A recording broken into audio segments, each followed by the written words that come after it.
17 disappearances, remote mountain roads, tents ripped open in the dark. A nurse vanishes on a crowded trail.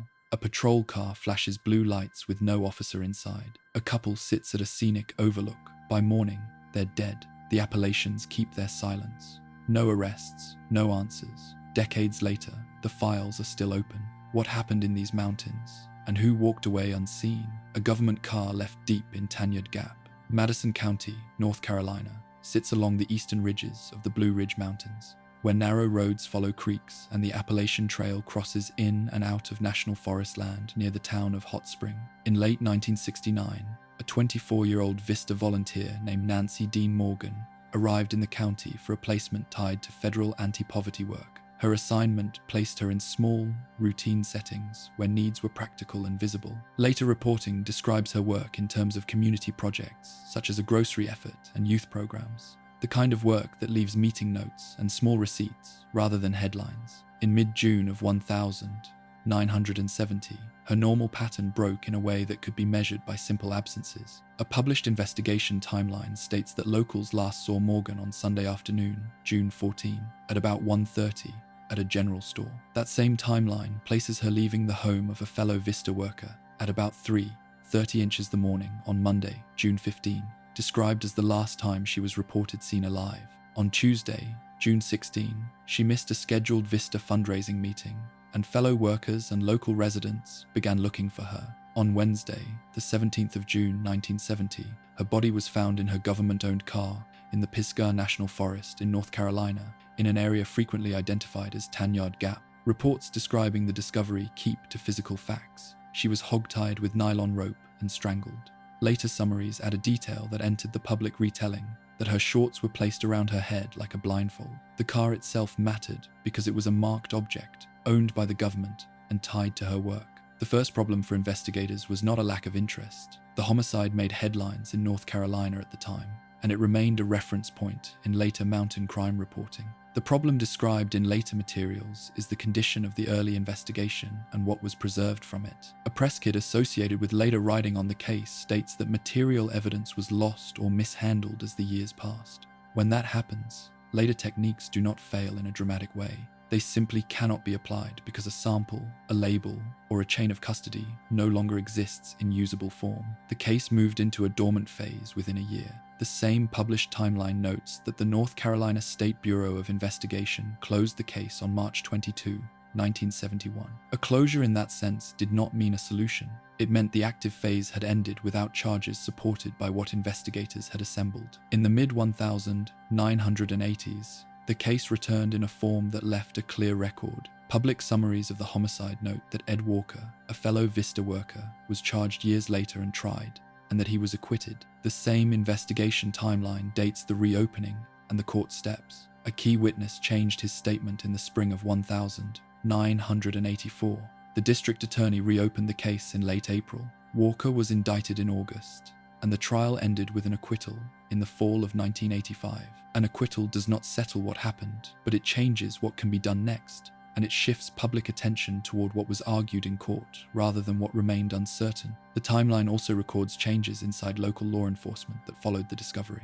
Ponder was elected sheriff after campaigning on a promise to solve the case. Those notes matter because they show how quickly the homicide became tied to local public office, where investigative decisions are shaped by elections and by the limits of a small department. The same timeline lists a formal, close by the SBI, in March of 1971, a date that fixed the case into a cold file even as public discussion continued. When the case was reopened in 1984 and pushed toward trial, the courtroom record became a second layer of history. Encyclopedic summaries of the case state that Walker was acquitted after the prosecution's main eyewitness was challenged in cross-examination and shown to have a history of false statements. The result left two different kinds of files behind, one built from early search efforts and interviews, and another built from what was admissible years later. The mismatch between those files is common in older rural cases, especially when the physical evidence is incomplete and witness memory has shifted over time. Later reference sources still describe the homicide as unsolved and list strangulation as the cause of death.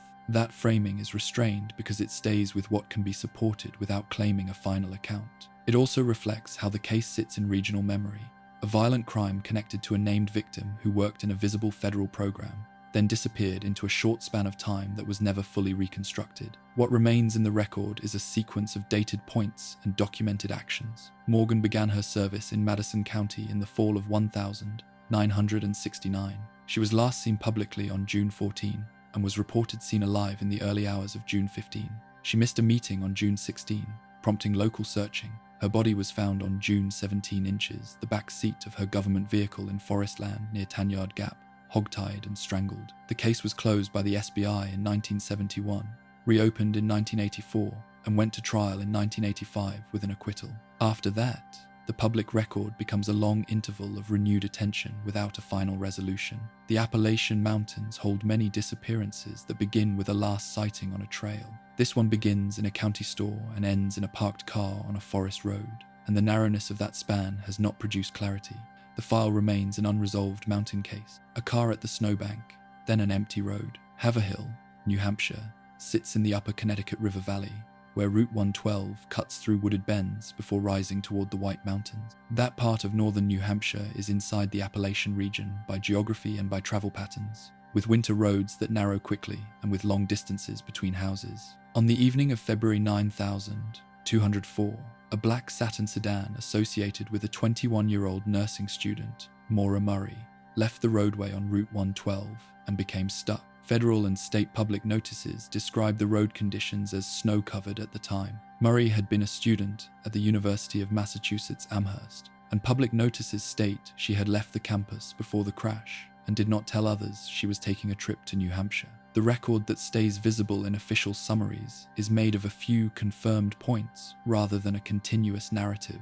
Earlier that day, she appeared on surveillance footage at an ATM wearing a dark jacket and jeans. The disappearance later drew attention from investigators outside the local area, but the initial moment remained small and localized, tied to a single curve in the road. The crash location is described in later reporting as a sharp turn after the intersection with Old Peters Road on the two-lane stretch, also known as the Old Ammonoosuc Road. A passing driver stopped and offered help. In that account, she declined assistance. The span between that refusal and the arrival of law enforcement is described as about 20 minutes. In that short window, Murray left the scene and was not present when police arrived. The scene itself was not a deep wilderness trailhead. It was a public road edge with a car angled into a snowbank, the kind of roadside problem that usually results in a tow and an insurance claim. The fact pattern did not stay in that category because the driver did not return. The Concord Monitor's later review notes that she was gone before the deputy arrived, and that her locked car was left damaged from the crash. The same report describes her leaving with her backpack. Official federal language keeps to what can be verified in a short paragraph. The vehicle went off. Route 112 at approximately 7:30 p.m. became stuck. The roads were snow-covered, and she has not been seen or heard from since. In the Appalachian Mountain Corridor, a disappearance that begins beside a road is investigated differently from one that begins on a marked trail. Search plans in winter often start with time, temperature, and distance from the last confirmed location. They also start with what the missing person had on them, because cold injuries and exposure are central concerns. Public reporting on the Murray case indicates that extensive searches of nearby woods were conducted early, and that the searches did not produce a confirmed trace that resolved what happened. The lack of a simple recovery shifted the case from an incident scene to a long-running investigation in which each small detail is evaluated for how it affects the timeline. The Appalachian setting matters because of how movement works in that landscape. A person on foot can disappear behind a rise in seconds, yet roads connect small towns in a way that brings passing drivers through, even when the area feels isolated. The basic uncertainty in the Murray case is not framed in official notices as a solved sequence with one missing link. It is framed as a missing person case with the possibility of criminal involvement and with an absence of confirmed sightings after the crash. The FBI VICAP notice emphasizes that she was not present when police arrived and has not been seen or heard from since. As the years passed, the case moved into a category where investigative steps are logged in institutional terms rather than narrated in public. The Concord Monitor reported in January 2022 that the decision to add Murray to the FBI's VICAP registry came at the request of the New Hampshire Office of the Attorney General, and quoted a senior assistant attorney general describing VICAP as another investigative avenue. That same report states the FBI was briefly involved shortly after she disappeared, interviewing people in Massachusetts who knew her. Those statements do not supply an explanation for what happened at the crash site, but they show how the case has been treated as more than a routine missing person file. The most persistent feature of the record is how narrow the confirmed window remains. There is a known vehicle, a known road, an approximate time, and a short gap before police arrival.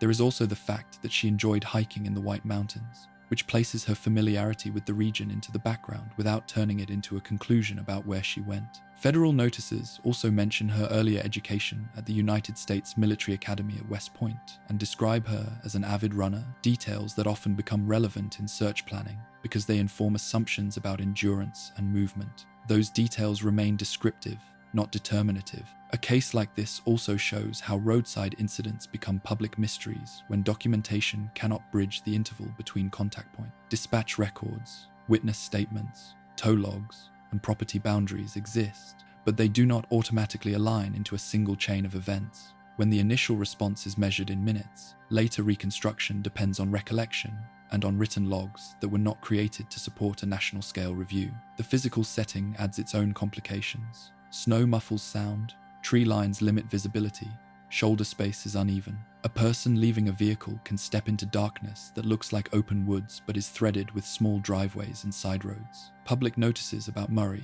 include a later administrative detail that reflects continued attention. An age progression image was released in February 2024. That sort of release is procedural and routine in long-term missing person cases, especially when a person has been missing for many years. It also reflects the fact that the case remains active enough for agencies to update materials rather than let them expire as old paperwork. The FBI entry itself is presented in the VICAP missing persons format, with identifying information and a short summary of the known crash event. The Murray disappearance sits in the Appalachian record as a case shaped by a single compromised moment on a winter road and by an absence that followed quickly. Investigators and families have had to work with what is stable: the crash time reported in public notices, the location on Route 112, the snow-covered conditions, and the lack of confirmed contact after the scene was cleared. The case remains listed by federal authorities as a missing person from Haverhill, New Hampshire, last dated the 9th of February, 2004. The house that burned too fast. Shortly after midnight, on the 25th of December, 1945, flames were visible above a wood-framed house on the edge of Fayetteville, West Virginia, near the New River Gorge. The Sodder family residence, occupied by George and Jenny Sodder and their 10 children, was consumed within hours. By morning, 5 of the children, Maurice, Martha, Louis, Jenny Irene, and Betty, were unaccounted for.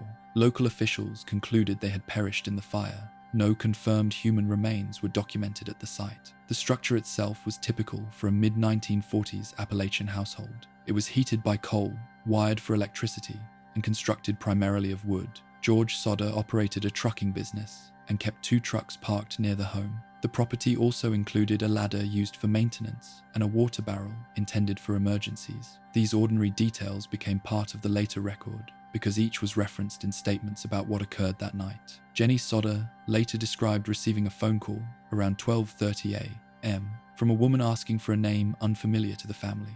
She reported hearing laughter in the background before the caller hung up. She returned to bed. Sometime afterward, she stated she heard a loud noise on the roof, followed by a rolling sound. Smoke entered the room not long after. When she investigated, flames were visible in the area near the fuse box. The fire spread quickly through the house. George and Jenny escaped with 4 of their children. Access to the upstairs bedrooms, where the 5 missing children had been sleeping, was blocked by flames. George attempted to use the ladder to reach a window, but later reported that the ladder was not in its usual place. He tried to move one of his trucks closer to the house to climb onto the roof, yet both trucks failed to start.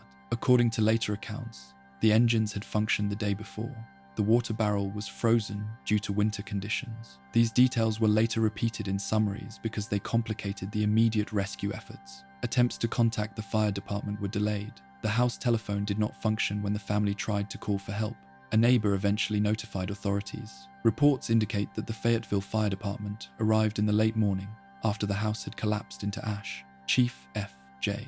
Morris later stated that the fire had likely burned hot enough to completely destroy the bodies of the missing children. That assessment became the official explanation. The initial search of the debris did not produce identifiable remains. According to later reporting, the examination of the ashes was limited and conducted without modern forensic tools. Within days, George Sodder bulldozed dirt over the site, creating a level area where the house had stood. The decision was described as an effort to create a memorial space. The covering of the ruins also meant that no later excavation of the original burn layer occurred at that time. Questions regarding the cause of the fire remain part of the public record. While initial findings suggested faulty wiring, a telephone repairman later informed the family that the phone line appeared to have been cut rather than burned through. This statement was included in subsequent summaries. There were also reports that a ladder was discovered down an embankment near the house, and that a man had been seen near the property earlier that day.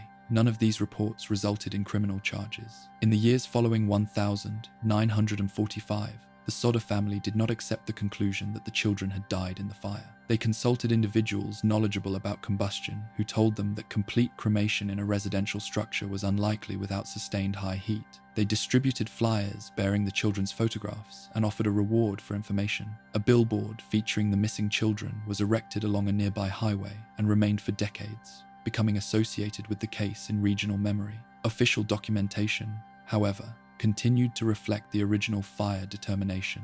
State and federal authorities reviewed aspects of the case in subsequent years. Later summaries indicate that these reviews did not produce evidence sufficient to overturn the official classification or to confirm abduction. In 1967, the family received a photograph in the mail depicting a young man who resembled Louis Sodder as he might have appeared in adulthood. The photograph included a brief note suggesting a possible identity. The image was examined and circulated, but did not lead to confirmed identification. It nonetheless became part of the documented history of the case because it reflected continued claims that at least one child survived. The Sodder case remains referenced in Appalachian case compilations because it combines a confirmed structure fire with unresolved absent. The documented facts are limited and consistent. A house fire in the early morning hours of the 25th of December, 1945.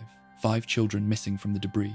Official death certificates issued. No publicly confirmed recovery of remains. Continued family appeals for information. The student who did not return from the Smokies. A school bus from Knoxville, Tennessee, reached the high ridges of Great Smoky Mountains National Park on the morning of the 8th of October, 1976. Treny Gibson, 16 years old and a sophomore at Bearden High School, was among the students on the trip. The day's activity centered on a hike from the parking area below the Kewohi Summit area, widely known at the time as Clingman's Dome, toward Andrews Bald. The route mattered because it was not a backcountry expedition with permits, fixed camps, or ranger check-ins. It was a day hike chosen for a class outing, with students breaking into smaller groups along the trail. The Charlie Project describes the class splitting into small groups after arriving at the trails and notes that Gibson moved with different sections of classmates at different paces during the day. The Knoxville News Sentinel's later review similarly emphasizes that groups of students were both ahead of and behind her around the time she was last seen, which left no single person responsible for a continuous account of her movements. The landscape around Kewohi creates a misleading sense of simplicity. Paved access brings visitors to a high point, but the trails leaving the summit area drop into spruce fir forest and thick undergrowth. The Forney Ridge Trail begins in this zone and leads toward Andrews Bald, a grassy bald reached after roughly 1.8 miles along the route. On foot, that distance is short. In practice, the corridor includes sharp drop-offs, narrow sections, and dense vegetation close to the tread, conditions that can hide a person from view even within a short lateral distance. Gibson's last confirmed sighting sits late in the afternoon. The Charlie Project places it at approximately 3 p.m. near Clingman's Dome, describing her walking on a moderately steep trail with sharp drop-offs and dense undergrowth on both sides. The Knoxville News Sentinel account adds a directional detail that became central to later reconstructions. She was last seen walking toward the parking lot. That direction suggests a return movement, rather than a continued hike deeper into the ridge system, but it does not establish where she left the corridor or why. Clothing descriptions in this case are unusually specific in public records, a result of the fact that classmates could recall what she wore in a group setting. The Charlie Project lists a blue blouse, a blue and white striped sweater, a borrowed brown plaid heavy jacket, blue jeans, blue Adidas shoes, and a diamond and star sapphire ring. Those details are functional for investigators because they define what searchers might spot along a trail edge and what items might appear later in recovered property.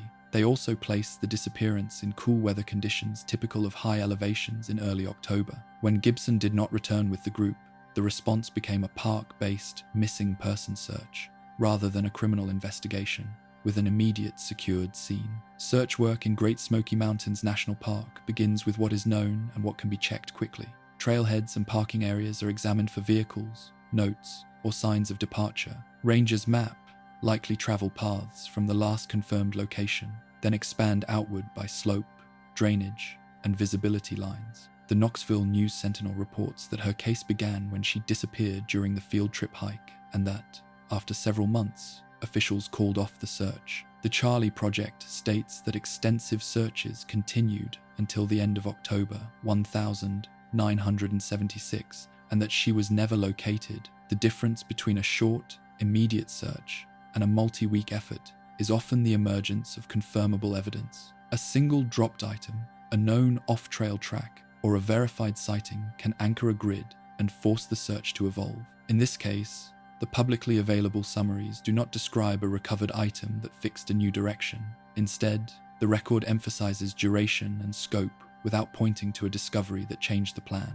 The absence of such an anchor is one reason the case remained unresolved long after the initial effort ended. The Smokies also create a specific problem for time-based reconstruction. Visitors move through the Kuohi area in a steady flow, especially in fair weather seasons, and many do not register as witnesses because they are not part of the missing persons group. A teenager walking alone or slightly apart from classmates can blend into normal visitor movement. Once the group leaves, the trail corridor returns to its usual pattern of small clusters and individual hikers. The last seen time, about 3 p.m., is late enough that daylight was still available, but it is also close enough to the end of many day trips that traffic shifts toward the parking area. Administrative handling of long-term missing person cases also becomes part of the record. The National Center for Missing and Exploited Children lists Gibson as missing since the 8th of October, 1976, last seen hiking in Great Smoky Mountains National Park, and notes that she may use the name Teresa. That kind of note reflects how missing person files are maintained across decades, with possible alias information carried forward for tips that arrive long after the original disappearance. Over time, the case developed a secondary layer made of family statements and changing interpretations, without replacing the underlying uncertainty.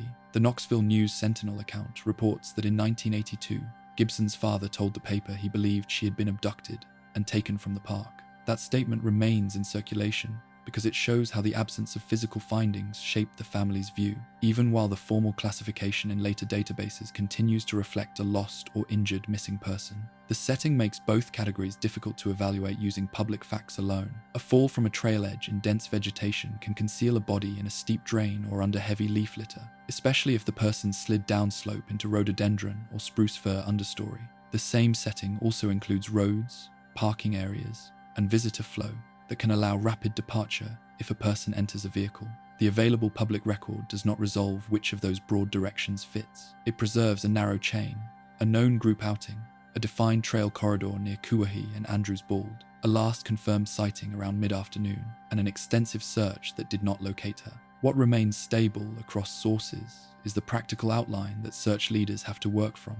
Gibson was present at the park with classmates and separated into smaller groups during the hike. She was last seen near the Klingman's Dome area at about 3 p.m., described as walking on a steep trail bordered by dense undergrowth and drop-offs, and described in local reporting as heading back toward the parking lot. The searches continued through late October of 1976 without locating her, and her case remains unsolved decades later in missing person databases. A patrol shift that ended on a mountain curve. Blue lights were still flashing when the first backup units reached the roadside scene in Randolph County, North Carolina. The patrol car door stood open along U.S. Highway 64 near the Randleman Dam area. Officer Richard Dick Hunsucker of the Greensboro Police Department had radioed moments earlier that he was stopping to check what appeared to be an abandoned vehicle. After that transmission, dispatch received no further response. Hunsucker was 38 years old and a veteran officer with more than 10 years of service. Public reporting later clarified that he was working a temporary assignment related to surveillance when he encountered the vehicle. The stop did not occur in an urban corridor with steady overnight traffic. Instead, it took place along a stretch of secondary highway that curved through wooded Piedmont terrain at the edge of the Appalachian foothills. At that hour, passing motorists were uncommon. When fellow officers located the patrol car, they observed signs of a struggle near the vehicle. Hunsucker was not present. Search teams were organized quickly, extending outward from the highway into nearby wooded areas and toward bodies of water. The terrain included rolling slopes, scattered tree cover, and a pond within walking distance of the initial stop. By later that day, Hunsucker's body was found in a pond roughly 1 mile from where his patrol car had been abandoned. He had been shot multiple times. His service weapon was missing. The discovery of the body established 2 distinct evidence locations, the roadside stop and the pond. According to later coverage in the Greensboro News and Record, investigators documented tire impressions and footprints near the patrol car. Shell casings were recovered. The pond site required water recovery procedures that added complexity to the preservation of evidence. Soil conditions near the waterline allowed for some impressions to be noted, though interpretation depended on how long the ground had remained undisturbed before search teams arrived. Investigators soon focused on Lester Ewell Gillis Jr., who was associated with the vehicle that prompted the stop. Public records show that Gillis had prior criminal convictions and was known to law enforcement in the region. He was arrested and charged in connection with Hunsucker's murder. The prosecution's case included physical evidence and witness testimony placing Gillis near the scene. The defense challenged aspects of the forensic evidence and questioned the reliability of certain statements. In 1980, Gillis was acquitted of the murder charge. The acquittal did not end the investigation. Official statements from the Greensboro Police Department over the years have reiterated that the case remains open. Detectives have re-examined archived materials as forensic techniques advanced, including ballistics, comparison, and the potential application of DNA testing. Public commentary from department representatives has indicated that no new charges have resulted from those reviews. The physical setting shaped the limitations of the original inquiry. Traffic counts during the early morning hours were low, reducing the likelihood of independent witnesses. The wooded environment and nearby water features introduced variables in tracking movement between the 2 primary locations. Search mapping required coordination across uneven terrain without the benefit of digital mapping tools common decades later. Institutional memory of the case has been maintained through annual acknowledgement. Hunsucker's name appears on the National Law Enforcement Officers Memorial, and local news outlets have marked anniversaries of his death with retrospective coverage. These commemorations restate the basic confirmed sequence. A patrol stop reported over radio, a patrol car found abandoned with emergency lights active, a body recovered from a pond, an arrest, a trial, and an acquittal. The Appalachian foothill corridor where the stop occurred illustrates a recurring investigative constraint. Secondary highways connecting small towns often have long stretches without residences, businesses, or lighting. A confrontation at such a location can unfold quickly and leave limited third-party observation. Evidence depends on what remains at the immediate scene and what can be traced from physical impressions or recovered casings. Once weather, traffic, or water alter those traces, reconstruction becomes more difficult. Public documentation preserves a narrow framework. An officer reported assisting with an abandoned vehicle during an early morning patrol. His patrol car was later located with signs of struggle. His body was found in a nearby pond. A suspect was arrested and tried in 1980 and acquitted. The case has not resulted in a conviction. The file remains active within departmental archives, categorized as an unsolved officer homicide, connected to a roadside encounter in North Carolina's foothill region. The night the campground went quiet. Canvas walls separated the Bryant family from the rest of the campground at Fall Creek Falls State Park in Van Buren County, Tennessee. The park spans more than 26,000 acres across the Cumberland Plateau within the Appalachian region, drawing visitors for waterfalls, wooded overlooks, and maintained campsites. On the 29th of August 1998, the Bryant family settled into their tent among other occupied sites in a developed campground loop. By the following morning, 2 members of the family were dead. 34-year-old Joan Bryant and her 14-year-old daughter Adrian were camping with 2 younger sons. The boys were inside the same tent during the overnight hours, but survived without physical injury. According to reporting by the Tennessean, the father was not present at the campsite that night. The family had arrived expecting a routine recreational stay in one of Tennessee's most visited state parks. The attack occurred during the night of August 29 into the early hours of the 30th of August 1998. Autopsy findings, later reported in news coverage, confirmed that both Joan and Adrian Bryant were stabbed multiple times inside the tent. There was no publicly confirmed indication of forced entry in the conventional sense. The tent structure itself offered limited physical barriers. Reporting has consistently stated that the crime did not follow a clear robbery pattern. The campground layout shaped the immediate investigation. Campsites were arranged along paved loops with wooded buffers between them.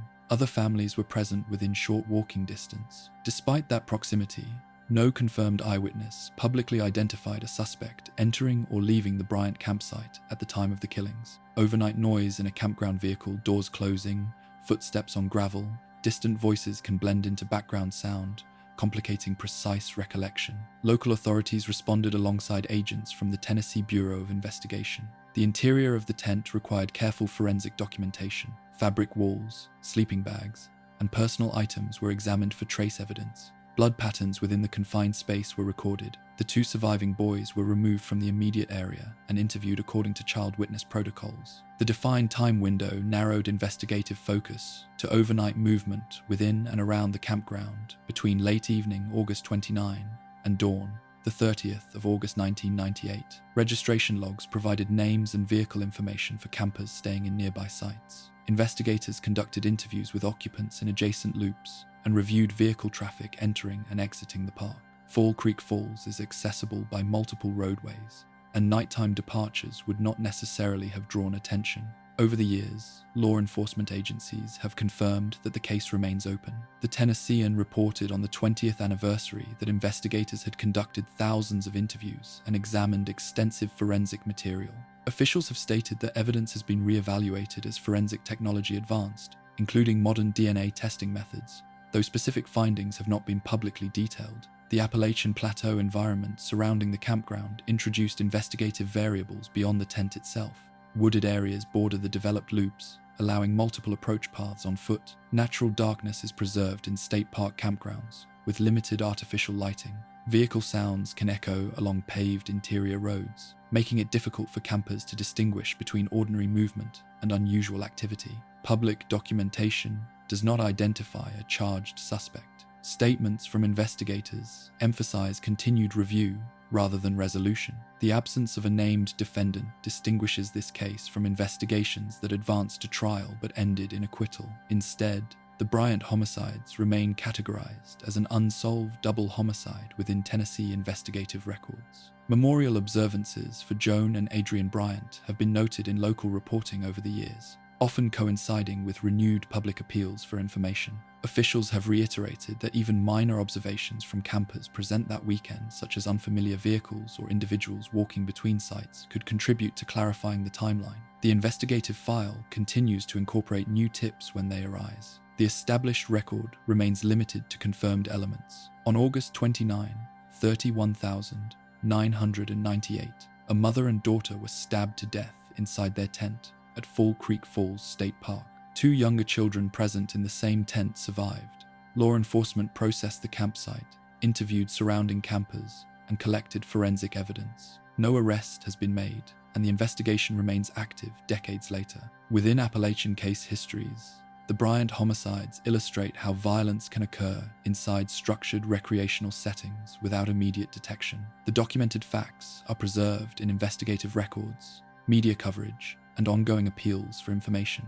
The hiker who walked off the Appalachian Trail. Foot traffic along the Appalachian Trail in southwestern Virginia was steady in late spring, with backpackers moving northbound through Grayson Highlands State Park toward Mount Rogers. The corridor is one of the most visited sections of the trail in the southern Appalachians, marked by open bolds, spruce fir stands, and well-worn paths that pass within view of other hikers for much of the day.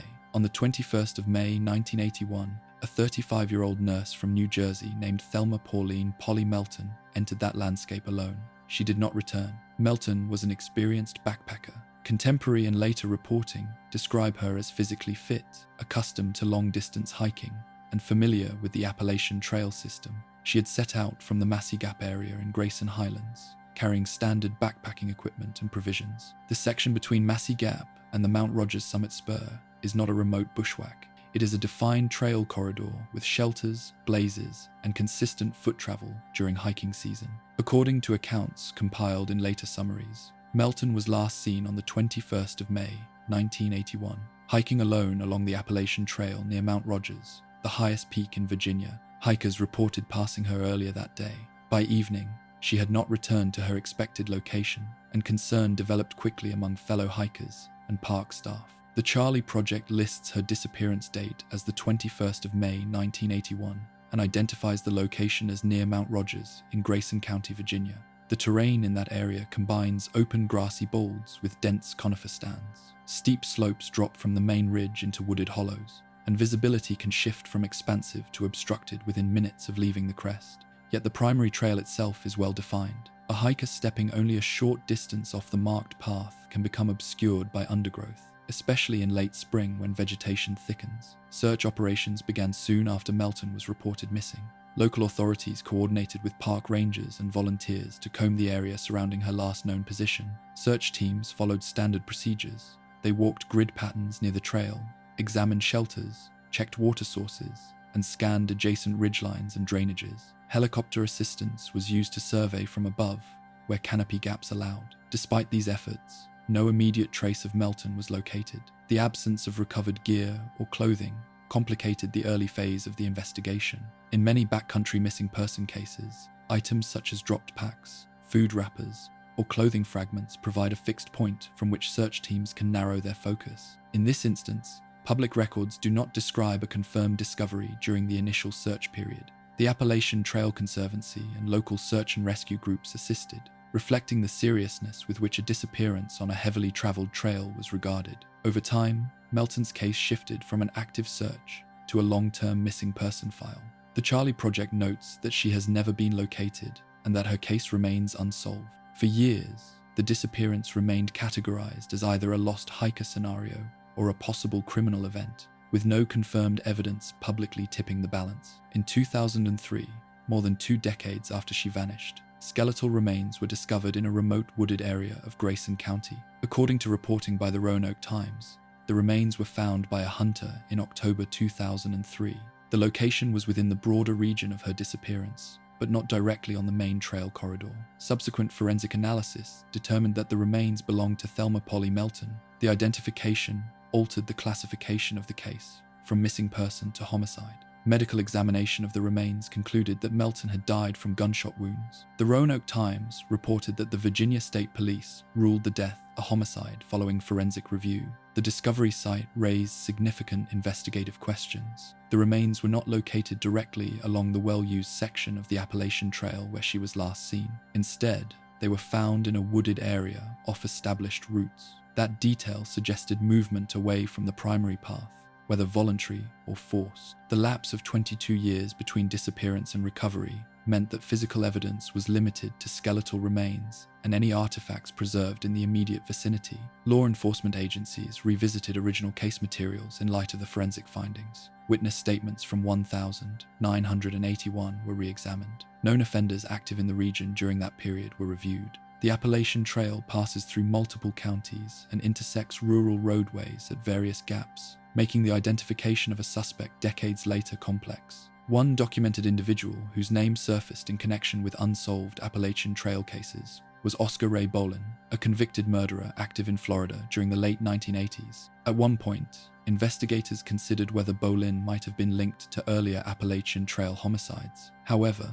public records do not confirm charges connecting him to Melton's case, and law enforcement has not announced a definitive suspect in her homicide. The absence of formal charges maintains the case's unsolved status. The forensic determination of gunshot wounds distinguishes Melton's death from many trail-related fatalities attributed to exposure, falls, or medical emergencies. It established that her disappearance was not simply the result of becoming lost in mountainous terrain. The fact that she was an experienced hiker on a clearly marked section of trail underscores the contrast between the expected risks of backcountry travel and the confirmed cause of death. Grayson Highlands and the Mount Rogers area are characterized by open vistas, wild ponies, and frequent visitor traffic during hiking season. The presence of multiple access points, including road crossings and trailheads, introduces opportunities for interaction between hikers and non-hikers. In 1981, surveillance cameras and digital communication tools were not available in the park environment.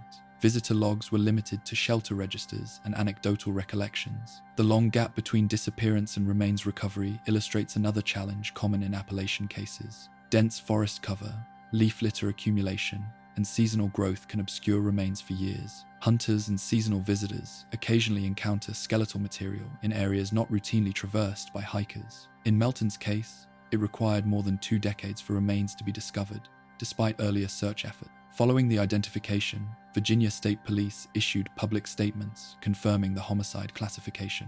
The Roanoke Times article from 2004 reports that investigators were seeking information from anyone who had been in the Mount Rogers area around the 21st of May 1981, particularly individuals who might have noticed suspicious activity. The appeal reflected the renewed attention generated by the forensic findings. Despite the identification and homicide ruling, no arrest has been made in connection with Melton's death. The Charlie Project continues to list her disappearance, updated to reflect the discovery of remains and homicide determination. The Mount Rogers corridor is not isolated in the way some Appalachian backcountry areas are. It is one of the more accessible, high-elevation destinations in Virginia, yet the combination of wooded slopes, intersecting trails, and limited documentation of individual movements creates investigative blind spot. A hiker can encounter another person on the trail without a lasting record of that interaction. The confirmed framework of Melton's case is narrow and factual.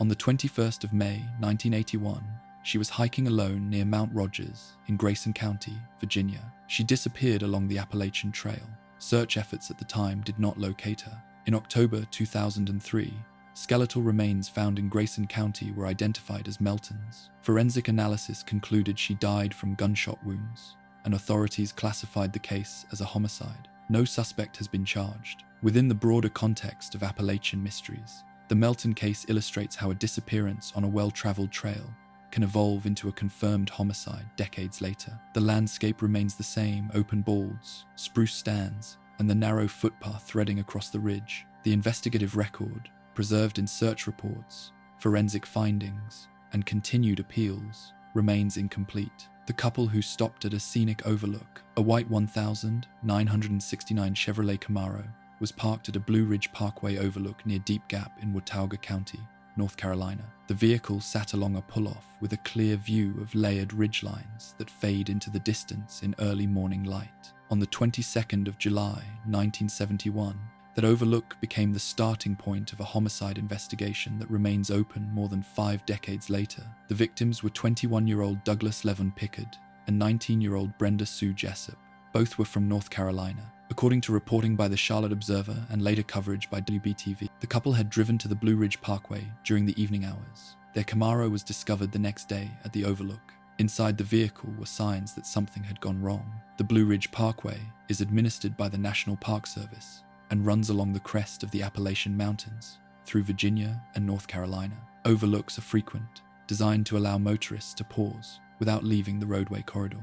In 1971, the parkway did not have surveillance systems or overnight gate closures at every access point. Traffic patterns varied by season, with summer evenings drawing couples and tourists to scenic stops. On the 23rd of July 1971, park rangers located Pickard-Jessup deceased near the parked Camaro.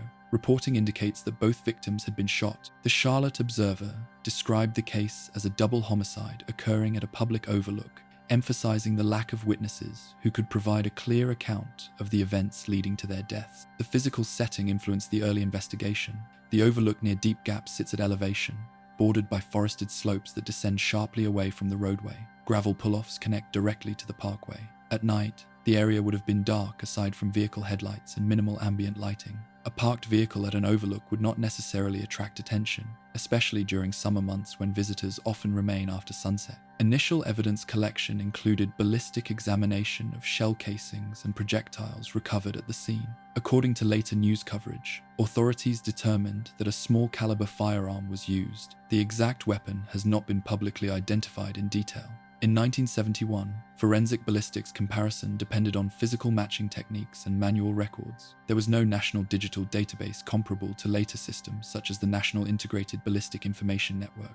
The investigation involved the National Park Service in coordination with the Federal Bureau of Investigation and local law enforcement agencies. Because the crime occurred on federal land, federal jurisdiction applied. Agents interviewed family members, friends, and individuals known to frequent the parkway. They also examined reports of suspicious vehicles seen in the area around the time of the murders. One documented detail that has persisted in public reporting is the suggestion that the couple may have encountered another vehicle shortly before the attack. BTV's retrospective coverage noted that investigators believed the victims were approached while sitting in their car.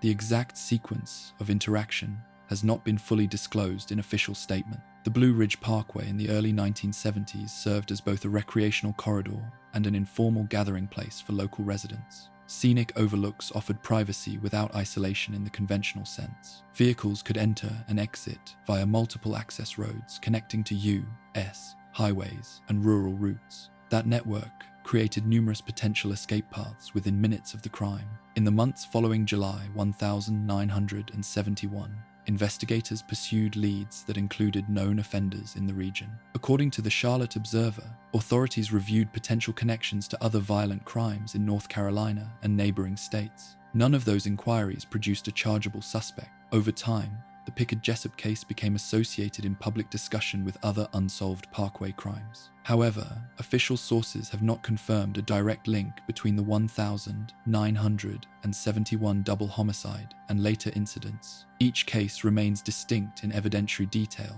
though they share the same geographic corridor. The passage of time altered the investigative landscape.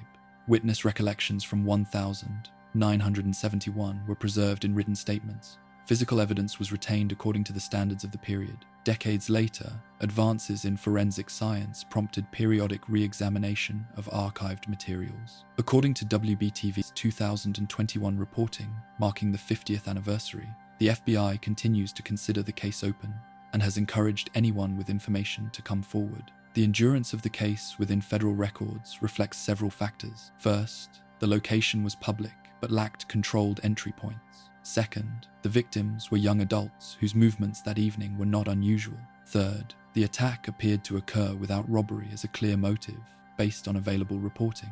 Those characteristics limit the number of immediate investigative anchors. Ballistic evidence from 1971 would have been catalogued and compared manually against known weapons if suspects were identified. Without a suspect firearm, shell casings alone provide limited direction. In later decades, federal authorities incorporated older cases into broader ballistic comparison efforts, though public reporting has not indicated that such efforts yielded a match in this instance. The overlook near Deep Gap remains accessible to motorists today. It offers a clear view across the Appalachian ridges. Visitors can park, step out, and stand along a low stone wall to observe the horizon. The site does not carry visible markers referencing the 1971 homicides. The absence of a physical memorial does not diminish the persistence of the investigative file. Public appeals have emphasized that individuals who traveled the parkway in July 1971 may hold information that was not recognized as significant at the time. Because scenic overlooks attract a mix of local residents and tourists, potential witnesses may have come from outside North Carolina. Identifying those individuals decades later presents logistical challenges. The Charlotte Observer's retrospective article noted that the case has been reviewed multiple times over the years, including by cold case investigators. Family members of the victims have spoken publicly about the lack of resolution.